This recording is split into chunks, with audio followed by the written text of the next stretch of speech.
سیدنا برا بن عازب رضی اللہ عنہ روایت کرتے ہیں کہ قال النبی صلی اللہ علیہ وسلم کہ کائنات کے امام صلی اللہ علیہ وسلم نے فرمایا، ان سے کہا اذا اتیت مضجعک فتوضأ وضوءک للصلاة.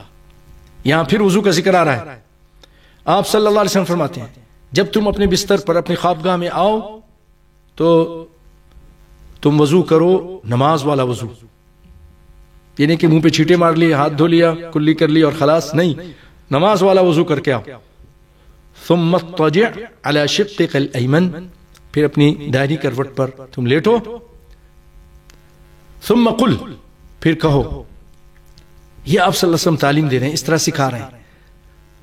اللہم اسلمت وجہی الیک وفوضت امری الیک والجأت ظہری الیک رغبتا ورہبتا الیک لا ملجأ ولا منجا منك الا الیک آمنت بکتابک الذی انزلت وبنبیک الذی ارسلت.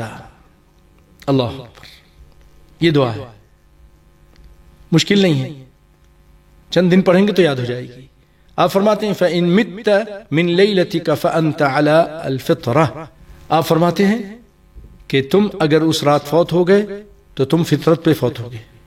فطرت اللہ التي فطر الناس علیہا، فطرت دین اسلام پر یعنی. اور آپ فرماتے ہیں وَاجْعَلْهُنَّ آخِرَ مَا تَتَكَلَّمْ بِهِ، اپنے آخری دعا اسی کو بنانا.